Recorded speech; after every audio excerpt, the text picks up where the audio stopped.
আর এবার পূর্ব মেদিনীপুরের ছবি, খেজুরির ছবি দেখছেন। তৃণমূল কর্মীদের বাড়িতে আগুন।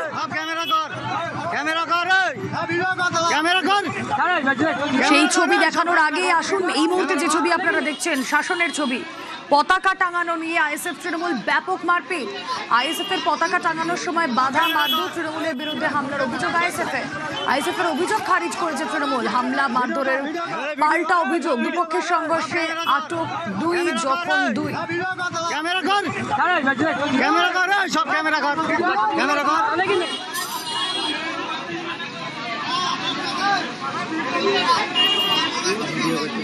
শাসনের দেওপুকুরে আমাদের ইন্ডিয়ান সেকুলার ফ্রন্টের কর্মীরা পার্টির পতাকা লাগাচ্ছিল। সেই সময় টিএমসির দুষ্কৃতী বাহিনীরা ওখানে আসলো, এসে আমাদের ছেলেদের মারধর করা শুরু করে দিয়েছে। পতাকা লাগানোকে কি পাপ?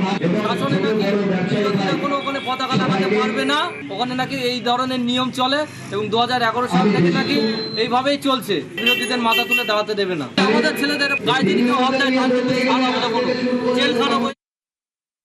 একটা দলের প্রতি পতাকাকে অবজ্ঞা করা এটা কারোরই উচিত নয়। এই মারপিট করা দলীয়ভাবে এটা আমাদের কখনোই কাম্য হওয়া উচিত নয়। তবে অধিকাংশ ক্ষেত্রে দেখা যায় কারোর সঙ্গে কারোর ঝগড়া ফাসাদ থাকে, হিংসা প্রতিহিংসা থাকে। ভোটের সময় এসে সেই প্রতিহিংসার প্রতিশোধ তোলার চেষ্টা করে। আমি খবর নেব, দেখবো। এটা ন্যাক্কারজনক। গণতন্ত্রে এমন ঘটাটা উচিত নয় যে কেউ কাউকে মারবে। তো যিনি মার খেয়েছেন আমি তাকে ধৈর্য ধরতে বলবো। পুলিশ প্রশাসন আছে, নিশ্চয়ই তাদের আইনের প্রতি আমাদের আস্থা আছে, তাদের কাছে আমরা উচিত বিচার পাওয়ার আশা করছি। খেজুরির ছবি দেখাবো এবার। যে কথা বলছিলাম, তৃণমূল কর্মীদের বাড়িতে আগুন, বিজেপির বিরুদ্ধে আগুন লাগানোর অভিযোগ, এলাকায় তৃণমূলের পতাকা লাগানো হামলার অভিযোগ।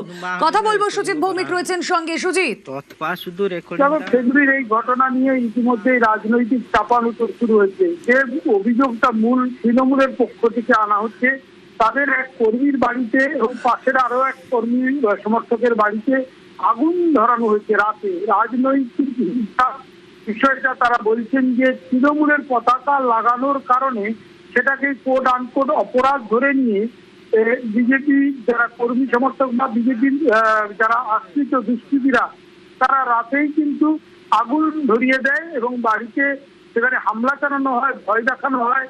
ঘটনা নন্দীগ্রাম লাগোয়া খেজুরি বিধানসভা কেন্দ্র। ঘটনা পুলিশ জানাজানি হওয়ার পর এলাকায় যায় পুলিশ এবং তৃণমূলের তরফে পুলিশের কাছে অভিযোগও জানানো হয়েছে। রাজনৈতিক চাপানুতর চলছে, কিন্তু তার মধ্যে একটা আতঙ্কের পরিবেশ। ভোট আর হাতে গোনা মাত্র কটা দিন, তার মধ্যে এ ধরনের ঘটনা নিয়ে রীতিমতো চাপানুতরও শুরু হয়েছে।